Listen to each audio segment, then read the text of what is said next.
प्रिय छात्रों, आज के वीडियो में हम पढ़ेंगे क्लाइमेट ऑफ इंडिया, भारत की जलवायु।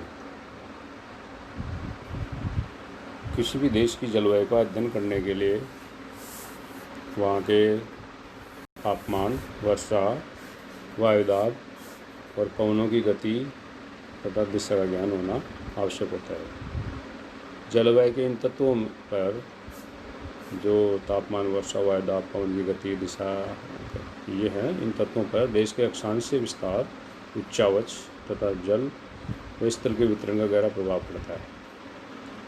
कर्क रेखा भारत को लगभग 2 बराबर भागों में बांटती है।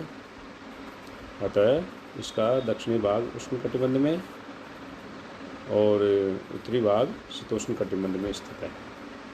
भारत की उत्तरी सीमा पर विशाल हिमालय पर्वत स्थित है, जो भारतीय उपमहाद्वीप को मध्य एशिया से अलग करता है और वहाँ से आने वाली ठंडी पवनों को रोकता है।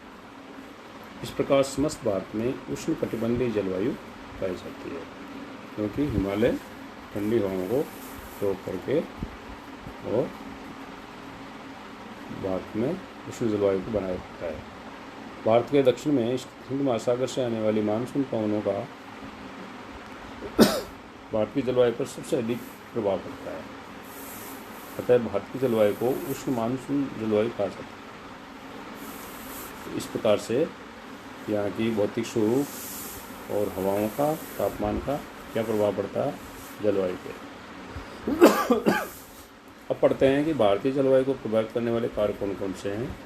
तो ये एक एक करके अपने लेते हैं। भारतीय जलवायु को अनेक कारक प्रभावित करते हैं, जिनमें प्रमुख हैं। पहला है स्थिति और अक्षांशीय विस्तार। जो ये ग्लोब है, ग्लोब में आप देख सकते हैं भारत की स्थिति। ये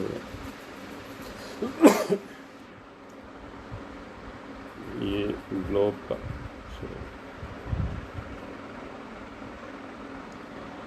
ये भारत की स्थिति ग्लोब में ये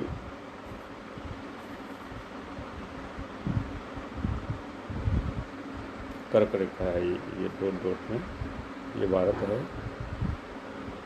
और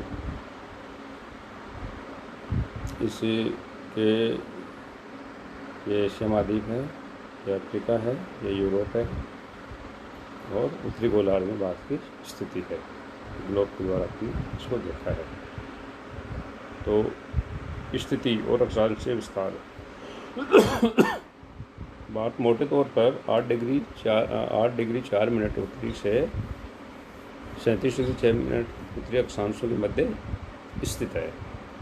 कर्क व्रत भारत के मध्य से होकर गुजर जाता है। विषुवत व्रत के पास होने के कारण दक्षिण भारत में वर्ष भर उच्च तापमान रहता है। दूसरी ओर उत्तरी भाग गर्म शीतोष्ण पेटी में स्थित है। अतः यहाँ विशेषकर शीतकाल में निम्न तापमान रहता है, कम तापमान रहता है। दूसरा जो प्रभावित करने वाला कारक है समुद्र से दूरी। प्रायद्वीपीय भारत अरब सागर, ग्लोब में देखा, हिंद महासागर और बंगाली खाड़ी से घिरा हुआ है। ये नक्शे में आपने देखा, ये हिंद महासागर है और ये इधर भारत के इधर ये बंगाली खाड़ी है यहाँ पे इधर, और यह अरब सागर है। ये इस प्रकार से इधर दक्षिण में समुद्री से घिरा हुआ है। अतः भारत के तटीय प्रदेशों की जलवायु सम है। इसके विपरीत जो प्रदेश देश की आंतरिक भागों में स्थित हैं, वे समुद्री प्रभाव से अछूते हैं। फलस्वरूप उन प्रदेशों की जलवायु अति विषम या महाद्वीपीय है। तीसरा जो कारक है वो है उत्तर पर्वतीय श्रेणी, जिसमें हिमालय पर्वत आता है। हिमालय और उसके साथ की श्रेणियों जो उत्तर पश्चिमी कश्मीर से लेकर उत्तर पूर्व में अरुणाचल प्रदेश तक फैली हुई है, भारत को शेष एशिया से अलग करती है। ये श्रेणियाँ शीतकाल में मध्य एशिया से आने वाली अत्यधिक ठंडी और शुष्क पवनों से भारत की रक्षा करती हैं। साथ ही वर्षादायिनी दक्षिणी पश्चिमी मानसून पवनों के सामने एक प्रभावी अवरोध बनाती हैं, क्योंकि दक्षिण पश्चिमी जो मानसून आता है वो हिमालय से जाके टकराता है, तो वो अपने काम भी करती है ताकि वे भारत की उत्तरी सीमाओं को पार न कर सके। इस प्रकार ये श्रेणियाँ उपमहाद्वीप तथा मध्य एशिया के बीच एक जलवायु वजह का कार्य भी करती है। हिमालय पर्वत होता है कि भारत की स्थलाकृति कैसी है। देश के विभिन्न भागों में स्थलाकृतिक लक्षण वहाँ के तापमान, वायुमंडलीय दाब, पवनों की दिशा तथा वर्षा की मात्रा को प्रभावित करते हैं।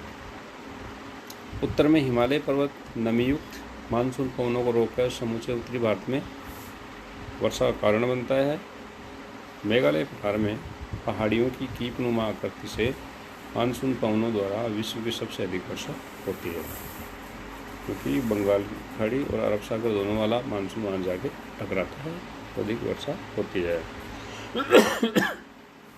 अरावली पर्वत मानसून पवनों की दिशा के समानांतर है,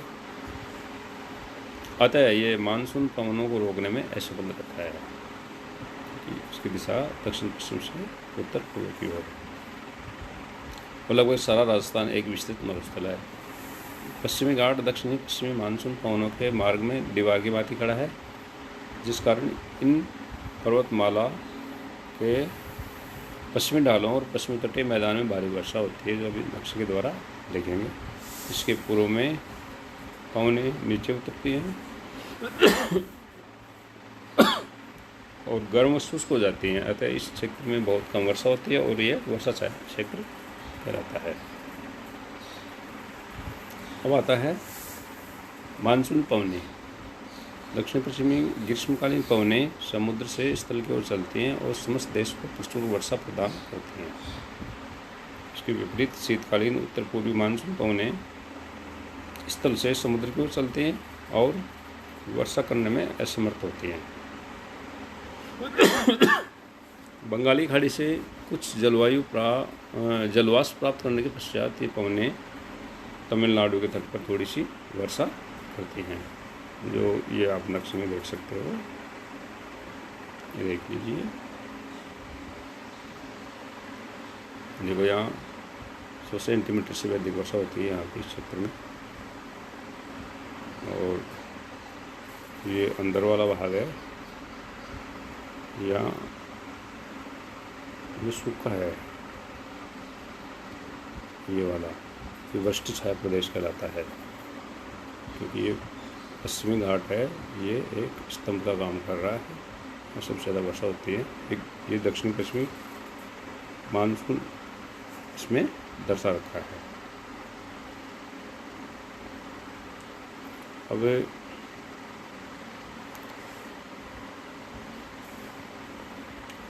अब आता है इस प्रभावित करने वाला कारक ऊपरी वायु परिसंचरण। भारत में मानसून के अचानक विस्फोट का एक अन्य कारण भारतीय भूभाग के ऊपर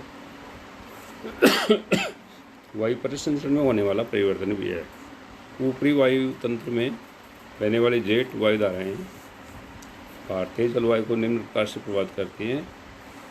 पहला, पश्चिमी जेट वायुधारा शीतकाल में समुद्र तल से लगभग 8 किलोमीटर की ऊंचाई पर पश्चिमी जेट वायुधारा अधिक तीव्र गति से समशीतोष्ण कटिबंध के ऊपर चलती है। ये जेट वायुधारा हिमालय की श्रेणियों द्वारा 2 भागों में विभाजित हो जाती है। इस जेट वायुधारा की ऊपरी शाखा इस अवरोध के उत्तरी सिरे के साथ चलती है और दक्षिणी शाखा हिमालय श्रेणियों के दक्षिण में 25 डिग्री उत्तरी अक्षांश के ऊपर पूर्व की ओर चलती है। मौसम वैज्ञानिकों का ऐसा विश्वास है कि ये शाखा भारत की शीतकालीन मौसम दशाओं को प्रभावित करने में महत्वपूर्ण भूमिका निभाती हैं। पश्चिमी जेट धाराएँ, यह जेट वायुधारा भूमध्य सागरीय प्रदेशों से पश्चिमी विक्षोभ को भारतीय उपमहाद्वीप में लाने के लिए उत्तरदायी हैं। उत्तर पश्चिमी मैदानों में होने वाली शीतकालीन वर्षा व ओलावृष्टि तथा पहाड़ी प्रदेशों में कभी कभी होने वाला भारी हिमपात इन्हीं विक्षोभों का परिणाम है। इसके बाद संपूर्ण उत्तरी मैदान में शीतलहरें चलती हैं। अब दूसरा पूर्वी जेट वायुधारा। ग्रीष्म काल में सूर्य के उत्तरी गोलार्ध में आभासी गति के कारण ऊपरी वायु परिसंचरण में परिवर्तन हो जाता है। पश्चिमी जेट वायु धारा के स्थान पर पूर्वी जेट वायु धारा चलने लगती है, जो तिब्बत के पठार के गर्म होने से उत्पन्न होती है। इसके परिणाम स्वरूप पूर्वी ठंडी जेट वायु धारा विकसित होती है, जो 15 डिग्री उत्तरी अक्षांश के आसपास प्रायद्वीपीय भारत के ऊपर चलती है। ये दक्षिण पश्चिम मानसून पवनों के अचानक आने में सहायता देती है। पश्चिमी विक्षोभ प्रभावित करते हैं और उष्णकटिबंधीय चक्रवात। पश्चिमी विक्षोभ भारतीय उपमहाद्वीप में पश्चिमी जेट प्रवाह के साथ भूमध्य सागरीय प्रदेश से आते हैं। पश्चिमी विक्षोभ भूमध्य सागर के क्षेत्रों से आते हैं। ये देश के उत्तरी मैदानों भागों व पश्चिमी हिमालय प्रदेश की शीतकालीन मौसमी दशाओं को प्रभावित करते हैं। उष्णकटिबंधीय चक्रवात बंगाली खाड़ी में पैदा होते हैं। इन चक्रवातों की तीव्रता तथा दिशा दक्षिण पश्चिम मानसून काल में भारत के अधिकांश भागों तथा पीछे हटते मानसून की ऋतु अर्थात अक्टूबर और नवंबर में मानसून लौटता है, पूर्वी तटीय भागों की मौसमी दशाओं को प्रभावित करते हैं। कुछ उष्णकटिबंधीय चक्रवात अरब सागर में भी पैदा होते हैं और भारत के पश्चिमी तटीय प्रदेश को प्रभावित करते हैं। वो आता है अल नीनो। भारत में मौसमी दशाएं अल नीनो से भी प्रभावित होती हैं, जो संसार के उष्णकटिबंधीय प्रदेशों में विस्तृत बाड़े और सूखों के लिए उत्तरदायी हैं। अल नीनो एक संकरी गर्म समुद्री जलधारा है, जो कभी कभी दक्षिण अमेरिका के पेरू तट से में निकलती है। पेरू तट से कुछ दूरी पर दिसंबर के महीने में दिखाई देती है। कई बार पेरू की ठंडी धारा के स्थान पर अस्थायी गर्म धारा के रूप में बहने लगती है। कभी कभी अत्यधिक तीव्र होने पर यह समुद्र के ऊपरी जल के तापमान को 10 डिग्री सेंटीग्रेड तक बढ़ा देती है। इससे तापमान बढ़ जाता है नमी की स्थिति में। उष्णकटिबंधीय प्रशांत महासागरीय जल के गर्म होने से भूमंडलीय दाब व पवन तंत्रों के साथ साथ हिंद महासागर में मानसून पवनें भी प्रभावित होती है। ऐसा विश्वास किया जाता है कि 1987 में भारत में भयंकर सूखा अल नीनो का ही परिणाम था। 1987 में सूखा पड़ा था। अब आता है दक्षिणी दोलन। ये मौसम वैज्ञानिकों ने बताया है कि दक्षिण दोलन मौसम विज्ञान से संबंधित वायु दाब में होने वाली परिवर्तन का प्रतिरूप है, जो हिंद महासागर व प्रशांत महासागरों के मध्य प्राय देखा जाता है। ऐसा देखा गया है कि जब वायुदाब हिंद महासागर में अधिक होता है तो प्रशांत महासागर पर यह कम होता है, अर्थात इन दोनों महासागरों पर वायुदाब की स्थिति एक दूसरे से उलट होती है। जब वायुदाब प्रशांत महासागर क्षेत्र पर अधिक होता है तथा हिंद महासागर पर कम होता है तो भारत में दक्षिण पश्चिम मानसून अधिक प्रभावशाली होता है, शक्तिशाली होता है। इसके विपरीत परिस्थिति में मानसून के कमजोर होने की संभावना अधिक होती है। इस प्रकार से भारतीय को मानसून को प्रभावित करने वाले कारक थे और नक्शे के द्वारा आपने देखा कि ग्रीष्मकालीन मानसून भारत में कहाँ अधिक और कहाँ कम वर्षा करता है। इस प्रकार से ये भारतीय जलवायु से संबंधित और उसको प्रभावित करने वाला वीडियो पूरा हुआ। धन्यवाद।